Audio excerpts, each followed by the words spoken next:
Welcome, everybody. I'm Ben Maiselis, joined by Lev Parnas. We're going to be discussing today the United States, call it an invasion, an unlawful war, call it a takeover, call it a coup attempt. You use your words, but it was clearly something that was not authorized by Congress, where the United States went into another country, kidnapped their leader, a leader who everybody agrees is a dictator, is illegitimate, is somebody who is a bad person and bad to his people. But if that was the standard of taking over other countries, there would be the United States going into and doing this over and over again in lots of other countries. Regardless, it requires congressional authorization. I've been speaking to numerous members of Congress throughout the day, speaking to Congress members, senators. There's going to be war authorization votes that are going to be taking place this week in the Senate and the House, where Democrats are going to make a forceful push to call out Donald Trump's abuses and violations of the Constitution, and force a vote on taking away any authority that Donald Trump perceives he has in Venezuela, which he had none to begin with. It required congressional authorization. Lev, I want to talk to you about what you're hearing from your sources, but I do also want to just reference, we did a whole video on it on YouTube today, that bizarre press conference by Donald Trump where he throws the opposition leader, Machado, under the bus and says that she's not respected by her, using the word, especially in Venezuela, respect. She's not respected by her people, Crazy. and she cannot be the leader there. Trump saying that Marco Rubio, Hegseth, he said the people behind him are going to be the ones running Venezuela. He said that like 10 times. And he said the reason we're doing this is we're taking over their oil.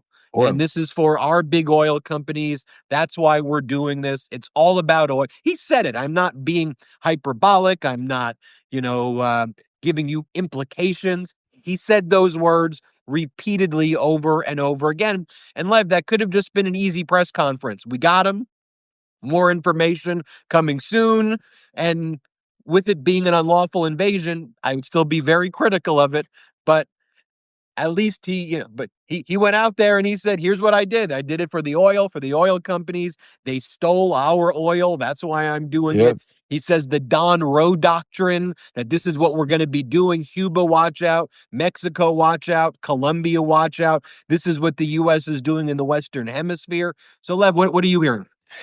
First of all, Ben, I just want to say I'm here with my favorite independent journalist besides my son, Aaron. I mean, and this is where you're getting real news because none of the media is going to be talking about this. So we'll be talking about, me and Ben, we're going to go live later in the week because there's a lot of stuff breaking as we go. But right now, I could tell you this, I've been on the phone since like 3 a.m. with my sources, and this was all pre-planned. It has Russia all over it. This was also done then to be able to, there's a reason it was done now. It's not coincidence because in 2 days on the 5th, Congress comes back into session. And the first thing that was on their plate was the Epstein files and the fact that right now the DOJ is not producing and doing what they're supposed to be. There was supposed to be impeachment, like you reported on, lined up for Pam Bondi. Now he's trying to take it over with this attacks, unlawful attacks. Also, I'm hearing he's going to use this as to take over in the news cycle. He could have had them flown in here, but they arrested his wife kidnapped his wife and him in the middle of the night. Think about what he said. They were laying in bed. Just fantasize this. There's bombs going off all over. The country's being bombarded, and he's laying in bed, and they just run in there, grab him, throw him in a helicopter, and here you have it. Folks, does not happen like that. He was being protected by the Russians, the Chinese, the Cubans, his own special forces. This was an inside job. I wrote about it on January 1st. There was a conversation that happened between Steve Witkoff, Jared Kushner, Kirill Dmitriev, Donald Trump was present in Mar-a-Lago. It was discussing about this invasion and what would take place. Some of the Venezuelan leaders are in on it. That is why you are seeing only Maduro being taken, because it's a prize for him. This is, again, this is to distract, to do, because the leadership has not changed the regime. That's why, as embarrassing as it is, he basically told Machergo, we're not supporting you. You're not loved by the Nobel Peace Prize. You're not loved. You're not supported. We're going to support the dictators that were in power, just as long as Maduro's not there. There's a lot right now breaking behind the scenes, but also you heard how he came out and said, "Hey, China, I'm going to give you some of Venezuelan oil." The other thing the media is not talking about, they mentioned it, but then there was a Chinese delegation that met with him literally hours prior to this taking place. Now, I've spoken to a lot of my sources, and a lot of generals and other people say we would have to notify the Chinese, because can you imagine us wiping out a Chinese delegation while we're trying bombing? So the fact that the Chinese were still there, the fact that this was done without no lives being lost, they came in, they took him in strictly pinpoint. It was all pre-planned by the Russian. The Chinese approved it, and also Maduro's inside people. So a lot of it is theatrics. You're seeing a lot of it, but that are taking place. But at the end of the day, I'm going to give you three names to watch this space about who are going to be coming up dealing with some of these oil contracts.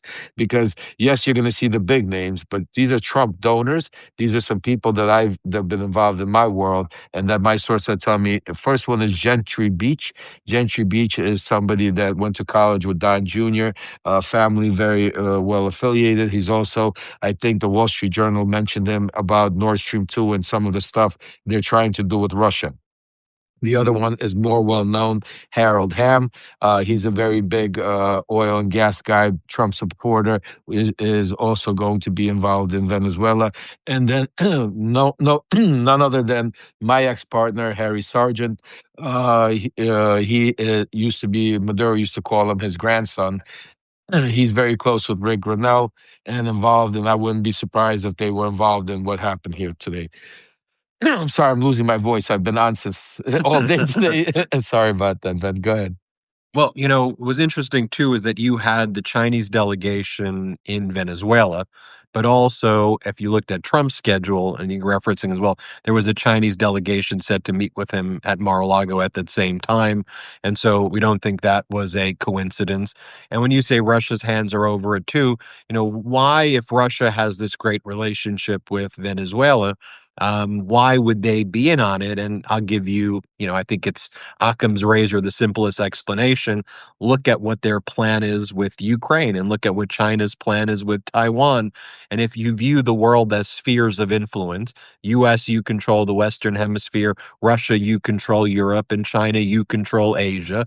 And here's what China's going to do with Taiwan, because if Trump gets to do this with Venezuela, China gets to do this with Taiwan. And if Trump gets to do this with Venezuela, then Putin gets to do this with Ukraine.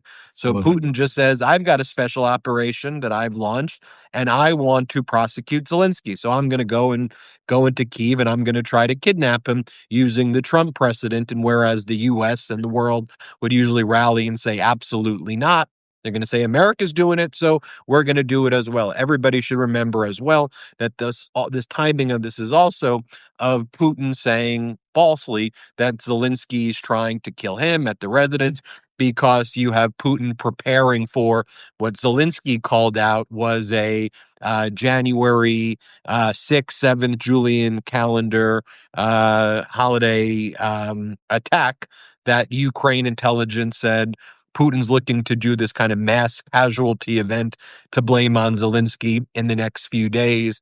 And so this is part of the broader sphere of influence. yep. And, Donald Trump said the Roe Doctrine, that this is our hemisphere, we control it. And I wouldn't be shocked, frankly, if that's a Putin phrase that was laundered through Kirill Dmitriev and thrown to him. You know what he should call it? The Roe Doctrine. That's your sphere. Because remember, right after the meeting too that took place in the Miami area, Trump starts talking about special envoys to Greenland, and all of that's coming out around the same time. So to me, these connections are actually, I don't feel like I'm on the Beautiful Mind going all of that. I feel like it's a pretty linear explanation about what's taking place, Lev. I mean, the direct line it goes from Moscow to Mar-a-Lago, through maybe a little Beijing. I mean, it's just it's simple, and we're watching it play out. But I think that for everybody out there, make sure stay tuned because we will be going live in the next couple of days because there's a lot to unfold here.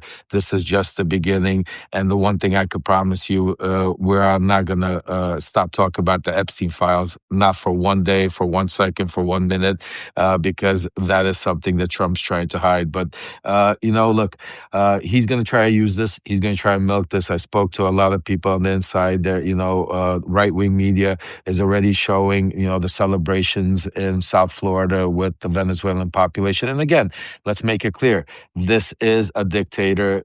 He's a bad dude. He should be prosecuted, but there's a right way and a wrong way, just like we always talk about. Same thing when it comes to the way ICE is being implemented, the same thing that they're doing in Ukraine. It's all coordinated. But I could promise you we're going to keep here and make sure you guys hit that button up there, subscribe to the Mighty, subscribe to me because we're going to bring you the inside facts that none of the media is talking about. I could promise you that. Right. The question that was asked is how does the world foil this plan? Well, there's a dramatically changed world order that has unfolded. I mean, it no Yep. longer is the United States and NATO and Europe and Canada and Australia and Japan together. That doesn't exist right now. Okay. I mean, it is the United States as kind of a go it alone. You have Russia and China in a BRICS alliance, and then you have the remnants of NATO, which at this point is just pretending it exists and hoping that they could wait out the Trump regime. But then you have what they're referring to as the coalition of the willing, which is Europe, Canada, Australia, Japan, and that's kind of where we're at right now. I mean, if you're Japan and you're South Korea, this is very alarming to you as well, because you Oh, know that absolutely. this is China, not just Taiwan, but China in its sphere of influence is, Japan and South Korea also. And I saw Zelensky give a speech where he tried to kind of flip the script and say, well, Donald, if you can go and take Maduro, it should be easy for you to go to Putin. But I gotta be blunt. I Zelensky looked nervous during that speech, like that he Oh, gave. Like very. I mean, like very. he looked different than I've seen him give in speeches, and he looked personally worried when I saw that on him. Because also, and you're 100% right, and I'm glad you mentioned it because the media is now concentrating on what's happening in Venezuela. But today, yesterday, the past couple of days, I mean, the obliteration of Kherson, Kiev, and other, Odessa. I mean, Putin is already even unleashing, showing that he has, certain weaponry of mass destruction on the borderline. So yes, Zelensky understands that, he sees the writing on the wall. He understands the inside, just like our sources. They understand that this is a coordinated play between, Putin allowing Trump because Trump would have never been able to get Maduro so easily if it wasn't coordination with Putin and also certain Maduro insiders that allowed this to happen the way it did. So absolutely, Ben. We'll keep everybody posted every step of the way. Reminder, subscribe to Lev's Substack, subscribe to our Substack right here. About 3.4 to 4,000 people watching this live. It's among the biggest Substack lives out there when we're able to do this together. And it's an important thing that we give people the truth and the full facts about what's going on. And then, because you're not getting that, on corporate news or anyone else. Lev, thank you for joining me in this discussion. It's a great pleasure chatting with you about these difficult topics. Thanks everybody for watching. We appreciate you, and we'll see you soon. Ben, thank you for having me. And one thing before we go, me and you, I'll call you later, but his health is a lot worse than he's talking about. We're going to talk about that next week also, what's happening with his health. I got some information about the IVs and some of the medicine that he might be on right now. So we'll discuss that later. But thanks for having me, folks. Have a great weekend. Stay tuned, everybody.